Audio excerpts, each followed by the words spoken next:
What's up, guys? Matthew Affel Stickman here, and welcome back to Have You Ever series. And this is episode 11, and it's been a while, okay?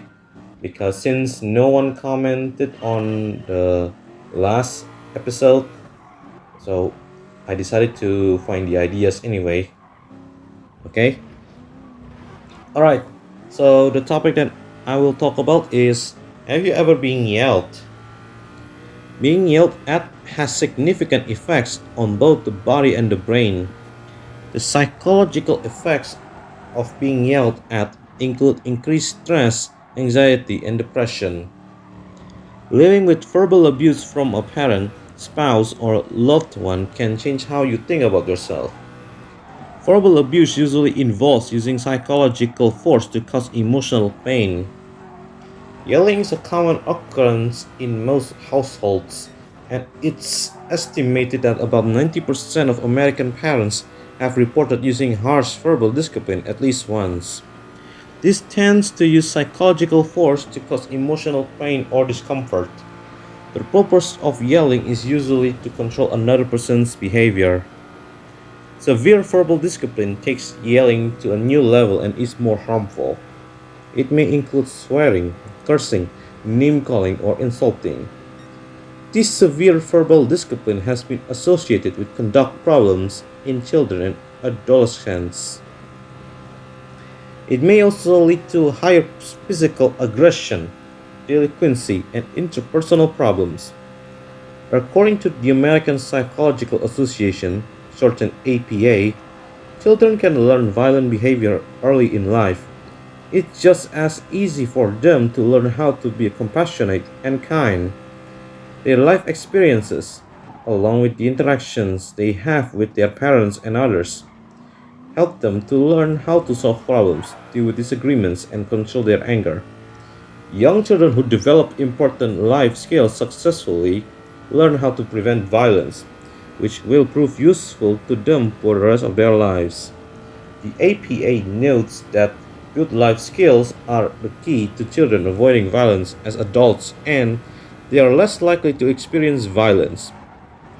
Childhood, short and long-term psychological effect of being yelled at. Circumstances when children anger parents can happen. But if you suddenly lost your cool and yelled at a child, it probably took you by a surprise, and you may have even felt remorse afterward. Most likely, you had a lot on your mind. You may have been feeling frustrated or overwhelmed. Well, you may be able to understand what set you off. It doesn't change the psychological effects on the child that you yelled at. Many children will quiet down when they've been yelled at, but underlying feelings of hurt and sorrow may linger on. For some children, the after effects of being yelled at can last a lifetime. Children don't always talk about how hurt they are feeling, so you might not recognize the hurt you've caused.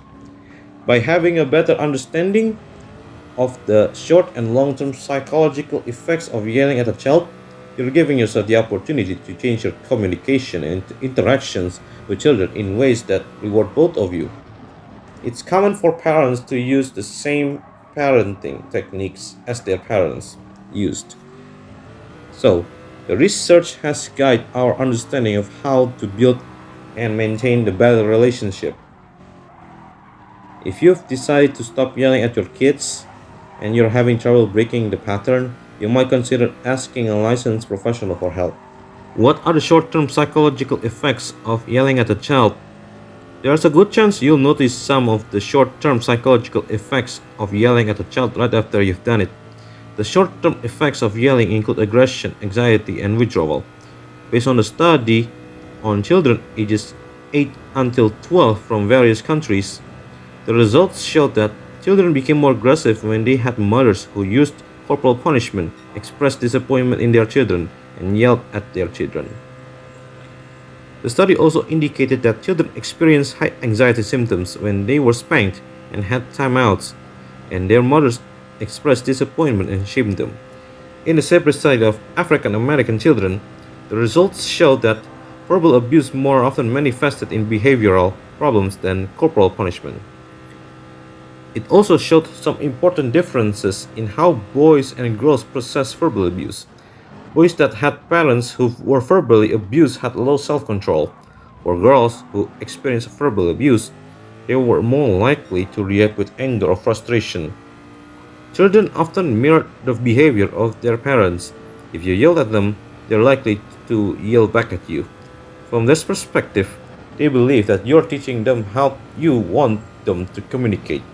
Depending on the child's personality, you may not see an increase in aggression or in talking back, but you may see signs of your child withdrawing from you. Instead, they may look to their peers, teachers, or other adults that they trust rather than relying on you. The research of these and other studies produced clear results. Adults that stopped yelling at kids resulted in kids that behaved better than kids who got yelled at on a regular basis. The short-term psychological effects might prompt you to think about how you can respond better to your children when you're angry or frustrated with them. Verbal abuse toward children can have lasting effects long after an accident. According to this, the long-term psychological effects of yelling at a child can cause one or more of the following symptoms: anxiety, low self-esteem, a negative view of self, social problems, behavioral problems, aggression, depression, and bullying behavior. The results of the study indicate that children are inclined to treat other people the same way they are treated, unless there has been an intervention. The habits and tendencies children develop as a result of their childhood relationships will follow them into adulthood. Adults that refuse to stop yelling at the children can cause them to bully other children because they tend to have a distorted perspective of what healthy boundaries should look like. This study and others confirm that yelling is particularly harmful to children when it's accompanied by threats and insults. If you think about your own relationships that you've developed as an adult, you probably tend to avoid people that yell, belittle others, and or are abusive. Perhaps it's not so surprising that children might react exactly the same way. This explains why one of the long-term psychological effects of yelling at children makes them feel themselves poorly and have difficulty in social situations. Strategies to help you stop yelling at your kids. Try not to be hard on yourself if you occasionally yell. Consider going to the child shortly after you yell and explain what upset you and apologize. If you work at stop yelling, there will likely be fewer of these types of situations in the future, and that means that you'll have less to apologize for. The added benefit to apologizing is that it gives you the chance to model behavior that demonstrates how the child can take steps to repair a relationship in their own lives. There are lots of things you can do to try to prevent yourself from yelling at kids. It might be helpful to set your sights one or two of them and practice them on a regular basis. This is a good way to develop new habits. Knowing that you struggle in this area gives you a good opportunity to get in better touch with your emotions. If you feel your anger and frustration building, consider taking a time out. By taking a few minutes in another room, it gives you a chance to calm down and respond to the child the way that you want to come across. Another great idea is to teach your kids about different types of emotions. Young children usually respond well to reading books on the topic of emotions, especially when it gives them time with you. Okay, now let's move on to the part where you guys do believe yelling can cause hate. Why do we raise our voice and begin to yell at people when we argue? Are you the type of person that automatically increases your voice so that you can create a situation in which you become the dominant speaker? If so, you may be damaging your ability to be a better communicator and secure cooperation. People telegraph their needs and feelings, whether they are aware of it or not. Probably over half of the meaning that others attach to our spoken message comes not from the words themselves, but from the tone of voice. Yelling happens when we hit our thumb with the hammer, when we are frightened, or when we are excited. Although more frequently, yelling is a sign of aggression. Raising our voice creates stress and tension that often escalates into an argument.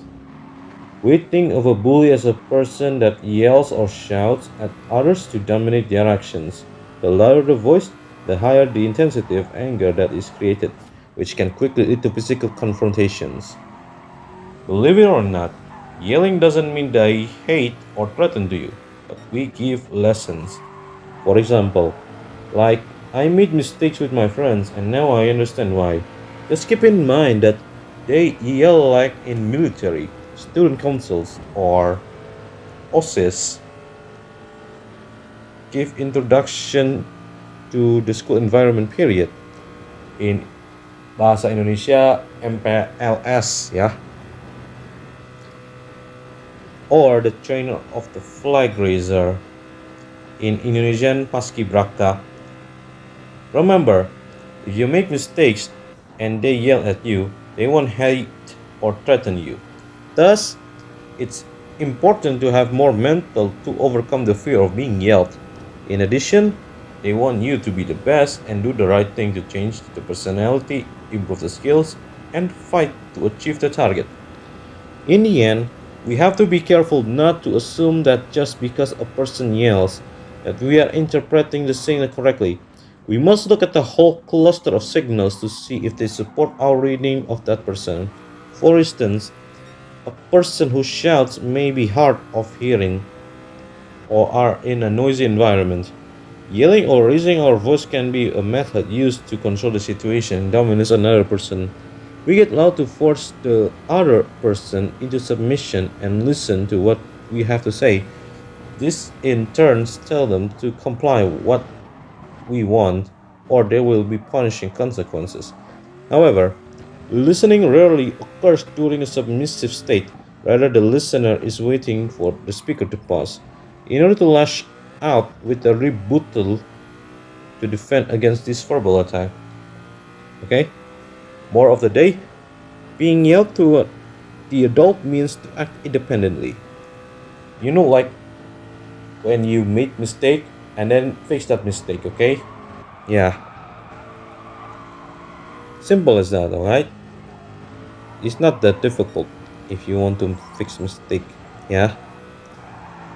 If you are listening to this explanation, you good, okay? You're good.